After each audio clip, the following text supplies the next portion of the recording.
Class 1 का Sanskrit lesson number 9। चलिए अभी तक हम 8 चैप्टर पर हम कंप्लीट कर चुके हैं। आशा करती हूँ आप सभी को वो सभी कुछ समझ में आया होगा।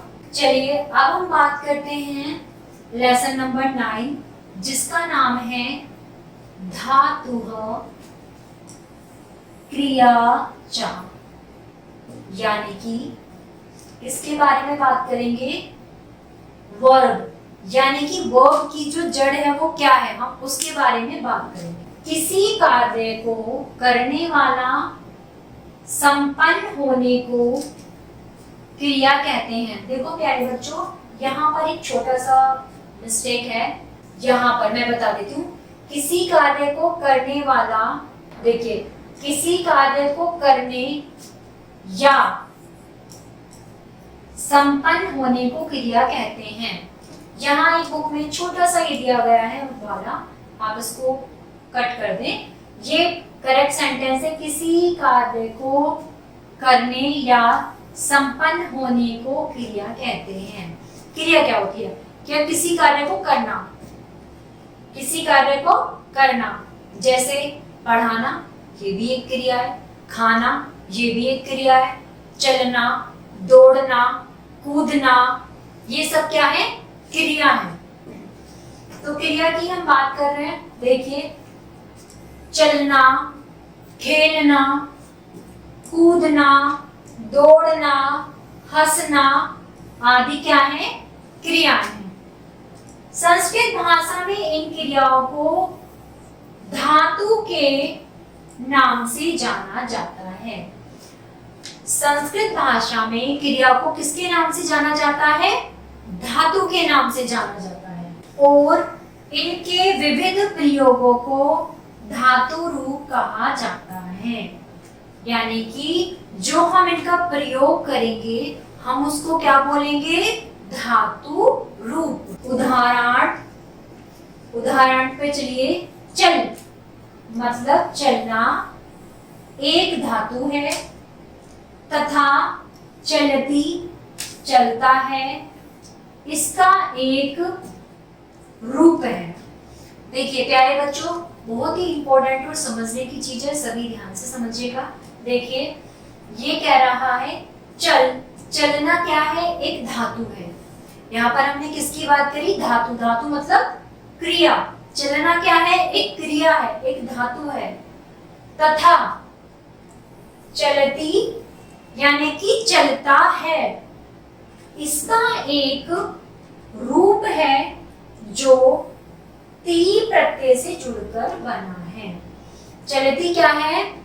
इसका एक रूप है जो किससे मिलकर बना है? ती प्रत्यय से। अब प्रत्यय क्या होता है? ये जो शब्द के आखिरी में जो आ रहा है ये हमारा क्या है?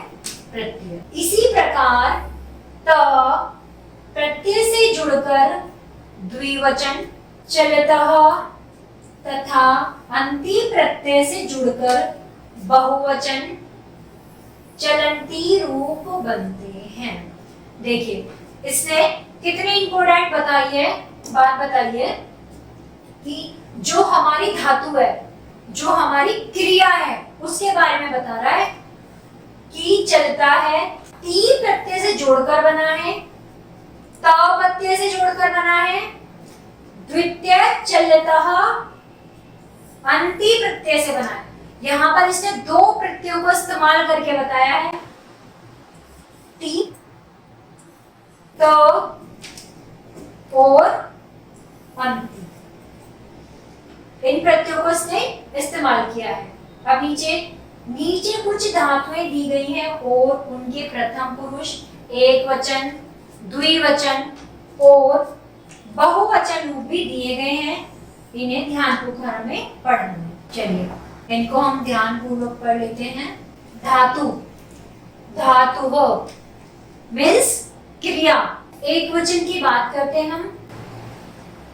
खादती, खाद मतलब खाना, एक लड़की खाती है।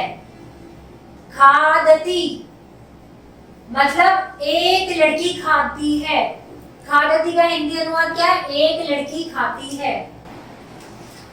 द्विवचनम खादतः, दो खाते हैं, दो खाते हैं। प्यारे बच्चों देखो, इसने तीन प्रत्यय के बारे में बताया था।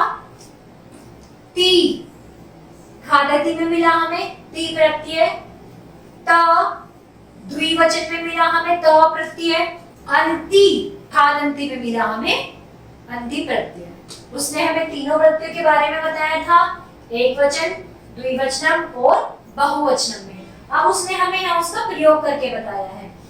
खादती, एक लड़की खाती है। खादः, दो खाते हैं।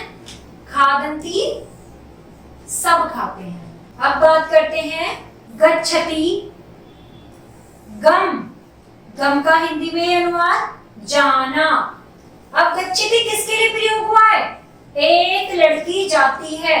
एक लड़की के लिए इस्तेमाल किया गया है गच्छति, जिसका हिंदी अनुवाद है एक लड़की जाती है। गच्छतः, दो जाती हैं।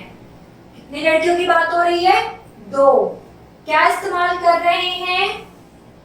गच्छतः, दो जाती हैं। गच्छन्ति, सब जाते हैं। किसकी बात कर रहे हैं हम? ये बहुवचन में। किसकी बात कर रहे हैं? बहुवचन में। गच्छन्ति हिंदी का अनुवाद है सब जाते हैं। तो प्यारे बच्चों, हमने संस्कृत में क्या पढ़ी है आज? क्रिया। इस क्रिया को हम संस्कृत में क्या बोलते हैं? धातु। धातु को मैंने आपको तीन वचन में यूज करना बताया, एक वचन, द्विवचनम और बहुवचनम। इन तीनों से ही आपको पता चल गया कि हम धातु का इस्तेमाल किस प्रकार कर सकते हैं। धातु मतलब क्रिया। मैं इसलिए आपको बार बार बता रही हूँ ताकि आपको याद रहे। चलिए अब आते हैं पठती। पठ, पठ का हिंदी अनुवाद क्या है? पढ़ना। पठती किसके लिए इस्तेमाल हो रहा है? एक पढ़ता है। पठती किसके लिए इस्तेमाल हो रहा है? एक पढ़ता है। पठतः, दो पढ़ते हैं।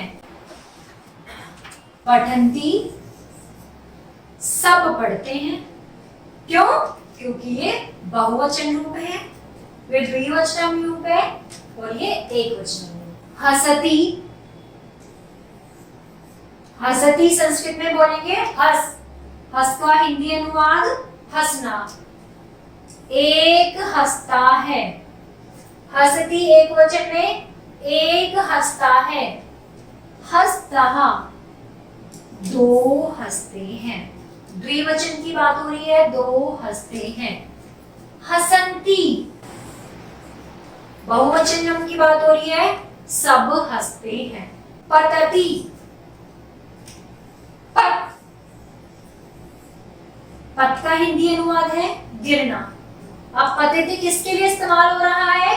एक पत्ता गिरता है। किसके लिए? एक के लिए हम क्या यूज कर रहे हैं? पत। पतति, पत गिरना, एक पत्ता गिरता है। पततः,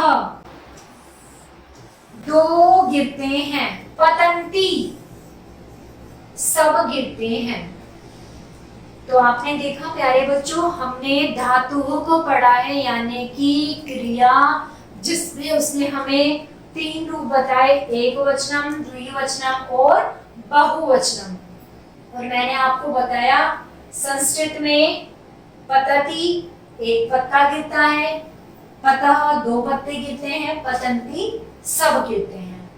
तो मैं आशा करती हूँ आप सभी बच्चों को ये वाला लेसन समझ में आया होगा।